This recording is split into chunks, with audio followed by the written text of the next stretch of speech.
하이염 반갑습니다. 조평입니다. 자, 오늘 컨텐츠는 광주FC의 아사니 떡밥을 가지고 왔습니다. 아사니면 광주FC 레전드 아니야? 라고 생각하실 텐데 지금 하룻밤 사이에 아사니가 깽판을 치는 바람에 레전드는 개뿔이 완전히 역적이 돼버렸습니다. 지금 광주 분위기가 어수선하게 흘러갑니다. 지금 이제 아사니가 훈련 참여도 안 하고 배째라식으로 막 나와본다 하니까 이건 또 무슨 상황이고 한번 정리해 드리겠습니다. 여러분들 먼저 광고 하나 보고 오시죠. 봐주십시오. 좀 열심히 하잖아요. 자, 모르면 못 받는 통신지원금 인터넷 끝판왕 통해서 최대 80만원까지 받을 수 있습니다. 이게 우리가 내는 월 요금 안에 녹아있는 경우가 많아가지고 말을 안 해주는 경우가 많은데 인터넷 끝판왕에 확인해보면은 당장 여러분이 얼마를 받을 수 있는지 확인해준다니까 한번 연락해보시면 좋을 것 같고, 통신지원금 뿐만이 아니고 요금제도 잘 맞추면은 한 75만원 정도 결합 할인 준다 하고, 그리고 이제 물어보고 나서 견적만 받아봐도, 그러니까 이제 꼭 안 바꿔도 스타벅스 기프티콘을 준다 그러니까 물어봐서 손해볼 거 없는 것 같습니다. 여튼 다른 데보다 무조건 제일 싸게 해준다 하니까 더 싸게 해주는 데 있으면 차액의 150%를 준대요. 그러니까 한번 전화해보시면 좋을 것 같습니다. 인터넷 끝판왕입니다. 자, 광고 봐주셔서 감사드립니다. 그 다음에 보는 데서 끝나면 안 돼. 실제로 전화를 해봐야 돼요. 조회수가 중요하기보다는 이런 광고주들은 실제로 이제 얼마나 들어오냐가 중요한 거기 때문에 실제로 전화를 좀 해서 힘 좀 실어 주십시오, 여러분들. 예, 고맙습니다. 뻔뻔하죠?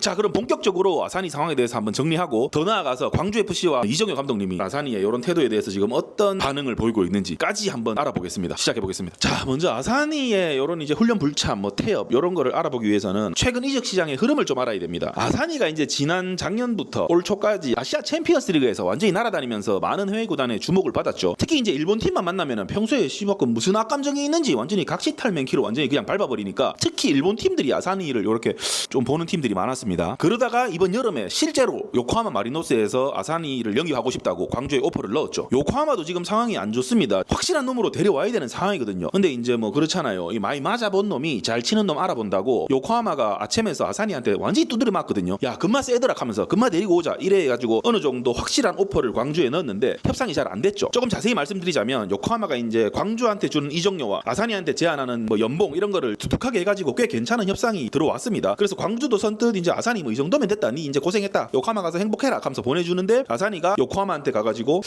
근데 연봉이 좀 적은 듯 딱 한번 튕긴 거예요. 근데 사실 광주도 여름에 아사니를 팔려고 이미 마음을 먹고 있었기 때문에 이게 안 팔려도 문제인 거예요. 그래서 됐다, 우리 이정료 좀 낮추고 아사니 연봉 올려줘라 캐라, 그 요코하마 견적 좀 맞춰줘라 이랬는데도 아사니가 그래도 좀 연봉이 적은 듯 이래 튕겨보니까 요코하마도 됐다, 끄지라, 협상 접어푼다 이래가지고 완전히 빠가라져 보거든요. 요코하마도 J리그의 명문 중에 명문이잖아요. 이 팀에 가다가 있단 말이야. 그러니까 선수랑 협상을 하다 보면 입맛 좀 쎄한데 싶은 느낌을 받았을 거 아니야. 그게 지금 비슷하게 이렇게 나와버리는데, 예를 들어서 이런 거죠. 요코하마 입장에서는 여름에 빨리 이제 선수가 와가지고 축구 이야기 빨리 시작해야 되는데 자꾸 이적하기 전부터 돈 거리니까 그때부터 좀 쎄했을 수 있고, 그리고 또 오기 전부터 자꾸 말 바꿔가지고 돈 더 올려줘, 맞춰주면 더 올려줘, 이 말 바꾸는 거 보니까 이적 시장 열릴 때마다 이거 완전히 앓는 소리 다 들어줘야 될 판이다, 이런 걱정이 있었을 수가 있고, 사실 광주도 이제 이적 시장 열릴 때마다 몇 번 이제 좀 이렇게 고생했던 적이 있잖아요, 아사니 때문에. 아마 요코하마도 그런 거를 느껴가지고 아사니 영입에 아마 철회한 게 아닌가. 제가 그때 이런 말을 했다가 영상이 너무 길어가지고 이건 뺐는데 어떻게 이렇게 다시 들어가게 되네요. 여튼 이때 요코하마가 이제 아사니 영입을 접어버리면서 광주랑 아사니도 됐다, 잘됐다, 6개월 광주에서 좀 더 고생하다가 네 자유계약으로 원하는 팀 찾아가 가라, 잘됐다, 이렇게 이제 마무리가 되는 듯 했는데 갑자기 이란의 에스테그랄이라는 구단에서 아사니한테 오퍼를 넣습니다. 니 안 올래? 하면서. 근데 이적 시장은 이미 닫혔어요. 광주 입장에서는 아사니를 보내주면 대체 선수를 영입할 수가 없습니다. 그러니까 광주가 할 수 있는 말은 뭐 뻔하죠. 야, 너무 늦었다, 지금 가면 우린 오야노 안 된다 캐라, 안 된다 캐라 이래 광주가 이제 거절을 때리니까 여기에 대한 아사니의 대답이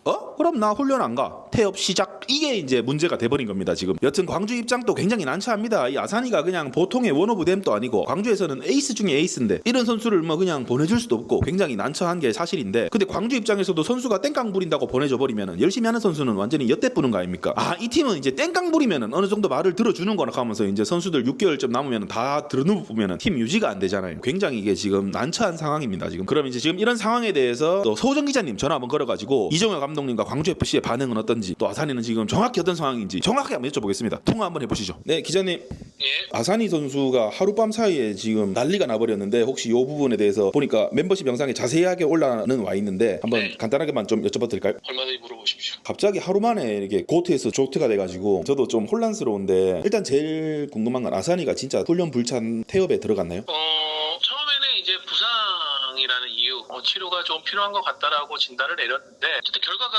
이렇게 나와버렸으니까 많은 사람들이 느끼기에는 훈련이나 연습 경기 하고 싶지 않았겠네 라고 생각을 할 수밖에 없는 거고, 특히나 조금 아쉬운 모습은 이제 동료들이 전부 다 훈련 들어가고 호남대하고 연습 경기 하는 시간에 아산이는 에스테그랄 관련 게시물들을 인스타 스토리에 올리고 있었다. 거기서 결국은 선수의 의중이라는 거를 읽을 수 있지 않나 싶습니다. 일단은 보스만 룰 때문에 아산이가 에스테그랄과 뭔가 뭐 협의를 하고 계약을 하고 이런 건 전혀 문제가 되는 상황은 아니잖아요, 그죠? 네, 협상을 하고 사전 계약 할 수 있죠. 사전 계약 할 수 있지만 사전 계약을 한다고 해도 지금까지 본인이 몸담아왔던 팀에 대한 예의를 갖추는 게 이거는 전 세계 어딜 가나 상식이죠. 그렇죠. 일단 그 부분에서 조금 이제 어떻게 보면은 쎄했고, 근데 그 다음에 나온 소식이 이제 아산이가 나 그럼 훈련장 안 간다라고 한 말 때문에 이거는 실질적인 문제의 영역으로 넘어간 거잖아요. 여기서 아마 광주 팬들이 많이 이제 아산이에 실망을 한 것 같은데. 네, 뭐 제 얘기뿐만이 아니라 많은 광주 팬분들이 어느 정도는 알고 계시는 것 같더라고요. 구단에서도 허락했으니까 보내달라고 해야 이정현 감독도 설득이 될 것 같다라고 생각을 해가지고 구단에 먼저 쳐들어갔죠. 가서 구단에다가 이정현 감독에게는 할 수 없는 말, 좀 강한 말. 네, 구단에다가는 나 안 보내주면 훈련 안 할 거야. 그러면 태엽이 맞네요, 사실. 그렇죠. 그거는 이제 태업이라고밖에는 해석될 수밖에 없는 발언이었고, 네. 그러니까 광주 구단에서는 이거는 감독하고 논의를 해야 된다. 감독이 허락 없이는 우리는 아무 결정을 못 한다라고 했고, 이제 이렇게 되니까 내년 1월에는 나는 무조건 떠나고 나 에스테가르로 간다. 그 발표를 해버린 거예요. 아산이가 그래도 이정현 감독님은 좀 무서워하나 보네요. 이정현 감독님한테는 할 말 못하고 구단에 좀 이렇게 확 해버리고 너희가 이정현 감독님한테 좀 어떻게 해줘. 약간 이런 느낌 비슷한데. 무서운 것도 있고, 그러니까 아산이는 이정현 감독을 무서워하면서도 또 존중도 하겠죠. 존경도 하겠죠. 그렇죠. 그렇기 때문에 이제 구단이 설득이 안 되면 이건 나가리다. 그렇다면 방법은 나는 어차피 떠날 거다라는 거를 발표함으로써 구단을 더 압박해야 되겠다. 이런 이제 결론으로 아산이 에이전트 그리고 에스테가랄이 도달한 게 아닌가. 그래 맞아요. 에스테그랄도 광주한테 야 너희 어차피 1월에 공짜로 보낼 바에 지금 그냥 그래도 돈 좀 받고 보내는 게 낫지 않아? 그냥 빨리 보내. 공식 발표에 그 내용이 있죠. 아산이는 내년 1월에 합류를 할 것이고 1년 6개월 계약을 맺었다라고 하면서 그 밑에 제가 볼 때는 쓸데없는 부연 설명인 것 같은데, 하지만 우리는 이 선수가 조금 더 일찍 올 수 있도록 노력하겠다. 이게 어떻게 보면은 오만하고 광주를 무시하는 발언이잖아요. 그렇죠. 광주 너네 FA로 이정료도 못 받고 보낼래? 아니면은 지금이라도 백기 들고 우리가 주는 이정료라도 받을래? 이정효 감독과 광주 구단의 입장은 지금 현재로서는 조가. 안 쓰면 안 썼지 우리는 그따위 너네들의 그런 반협박성 요구에 우리는 안 한다. 이정효 감독의 얘기는 그랬습니다. 광주 구단은 어차피 셀링 구단의 운명을 갖고 있는 구단인데, 그리고 실제로 지난 1년 동안 엄지성, 정호연, 이희균, 허율 뭐 팔 수 있는 선수 다 팔았잖아요. 아산이 빼고 사실상 팔 수 있는 선수 다 팔았어요. 뭐 아직 뭐 변준수, 조성건 이런 선수 남아있다고는 하지만 거의 시장에서 인기 있는 선수들은 이정효 감독이 다 어쩔 수 없죠. 보내야죠 해서 이정료를 한 40억 가까이 지금 벌어놨단 말이에요. 1년 사이에. 아산이도 그래서 하려고 했어요. 근데 이정효 감독의 생각은 이거죠. 구단하고 합의를 하고 또 약속한 부분을 지켜가지고 나가는 건 오케이. 그런데 이런 식으로 징징거리고 또 이런 식으로 하는 선수를 보내버리면은 그러면 셀링 구단 광주는 앞으로 와서 징징거리는 선수는 다 보낼 수밖에 없는 거예요. 이거는 팀의 원칙과 기강이 무너진다. 그렇죠. 득보다 실이 많죠. 광주라는 구단은 이렇게 되면 모래성처럼 한 번에 와르르 다 무너질 수 있다. 그렇기 때문에 이번 아산이 건에 대해서는 원칙에 맞게 강경 대응하겠다. 그게 이제 이정효 감독과 광주의 입장인 겁니다. 제가 마지막으로 어제 이정효 감독이 밤 11시 40분에 저한테 전화 와가지고 해준 얘기를 전해드릴게요. 이정효 감독이 화가 나지만 감정은 꾹꾹 눌렀습니다. 선수단 운영은 감정이 아니라 원칙으로 해야죠. 훈련에 들어왔는데 태도가 달라졌다, 집중이 부족하다라고 판단하면 이정효 감독 그때 결단을 내릴 거라고 했고요. 아산이만 광주 선수 아니라고 했습니다. 아산이 중요한 선수긴 하죠.